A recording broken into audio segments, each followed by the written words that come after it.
On 19 November, the Ukraine-Russia conflict completed 1,000 days. But the day made news for two more reasons. One, Ukraine hit Russia with the longest-range US missiles for the very first time. And two, Russia announced its new nuclear doctrine.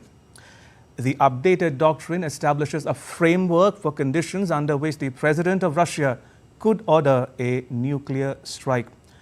The biggest change was that Russia could consider a nuclear attack in response to a conventional attack on Russia or its ally Belarus that quote-unquote threatened their sovereignty and territorial integrity. The previous version of the doctrine, issued in the year 2020, had said that Russia may use nuclear weapons in case of a nuclear attack by an enemy or a conventional attack that threatens the existence of the state.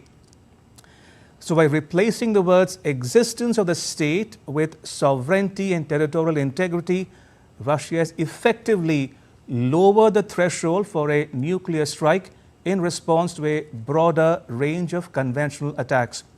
The new doctrine announced by President Vladimir Putin says any attack by a non-nuclear power supported by a nuclear power would be considered a joint attack. And any attack by one member of a military bloc would be considered an attack by the entire alliance. Moscow claims that Ukraine could not have launched the long-range missiles without US support, and therefore it makes the US become directly involved in the Ukraine-Russia conflict. On 21st November, Russia fired a new experimental hypersonic missile at Ukraine. It's called the Oreshnik, which means a hazel tree in Russian. The Oreshnik carried 6 warheads. A hypersonic missile traveled at 5 times the speed of sound, that is, at least 6,200 kilometers per hour. But Putin says the Oreshnik traveled at a speed of Mach 10 or 10 times the speed of sound. He claimed that there is no technology currently available that can counter the Oreshnik. Russia is also putting its Sarmat intercontinental ballistic missiles on combat alert.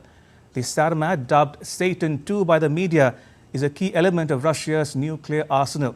It is capable of wielding up to 16 nuclear warheads and striking from 18,000 kilometers away. But that's not all. The New York Times newspaper cited unnamed Western officials as saying that the US could give Ukraine nuclear weapons. Moscow says such an idea is suicidal. A Putin aide, Dmitry Medvedev, warns that Moscow would establish and consider such a transfer to be tantamount to an attack on Russia and retaliate with a nuclear weapon. To put it into context, Ukraine inherited nuclear weapons from the Soviet Union after it collapsed in 1991. But it gave them up under a 1994 agreement called the Budapest Memorandum in return for security guarantees from Russia, the US, and the UK. Today, Ukraine's President Zelenskyy says giving up nuclear weapons has left his country without security, which is why he is arguing that Ukraine should be admitted into the NATO military alliance, something that Moscow opposes. So, is the world really on the brink of a nuclear conflict, a third world war? What will happen is North Korea conducts a 7th nuclear test, or Iran changes its nuclear policy.